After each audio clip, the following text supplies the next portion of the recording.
Hello, good morning mga mares! Ito naman po ang ating mini vlog number 14 kung saan ipapakita ko sa inyo ang ginagawa ko sa araw-araw ng aming staycation business. So yan mga mare, pagkatapos kasi maglinis ng mga staff namin sa paglilinis ng kondo ay ako mismo yung nag-check noon para kung okay na ba, kung pasado na ba.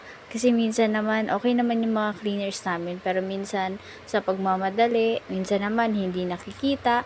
May mga naiiwan silang medyo hindi maganda. For example, may naiwan silang basahan, ganun lang naman. So, yun, minomonitor ko yun. Tapos, after ko i-check, nilalagay ko na siya sa mailbox kasi doon na kinukuha ng mga guests namin yun. Self-check-in kasi kami. Meron din naman ina-assist namin yung pagka mag-check-in, lalo kapag kayong guest namin ay gusto nila ina-assist sila. So, po pwede naman sa amin yun.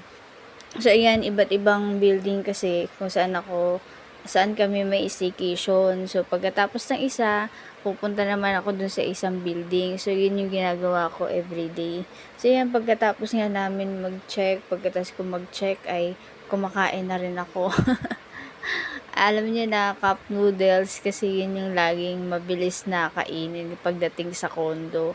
Gawa ng yung condo kasi, yung staycation kasi pagbaba mo may mga grocery na rin siya. So convenient din kapag ka ganun na cup noodles kasi mainit, gusto mo may sabaw na nahihigop. Kasi nga dito naman pagdating sa condo, walang masyadong karinderya. So, yun lang naman din yung afford namin, yung karinderya. So, walang karinderya dito, kaya yan na lang binili namin, cup noodles, habang merienda time nito guys eh. Kaya, yan yung binili namin. Tapos na kami maglinis niyan. Tapos, merienda, kasama syempre yung mga staff namin. Hindi ko pa lang sila binibidyohan kasi nga, tawag dito, nawawala din sa isip ko na isama sila sa video. So, sa susunod, isasama ko na din sila ng madalas. So, yan. Ang ginawa pala namin ng araw na to ay naglinis kami rin ng aircon kasi summer ngayon, so sobrang dudumi ng mga aircon. Talaga namang kailangan talaga silang linisan para lumamig ng bongga. So yun yung ginawa namin, kaya medyo nagutom at napagod ang mga person. Kaya tamang kain lang muna, tapos pagkatapos niyan guys ay pauwi na rin kami. So yan, yun lang naman yung ginagawa namin sa aming mga staycation.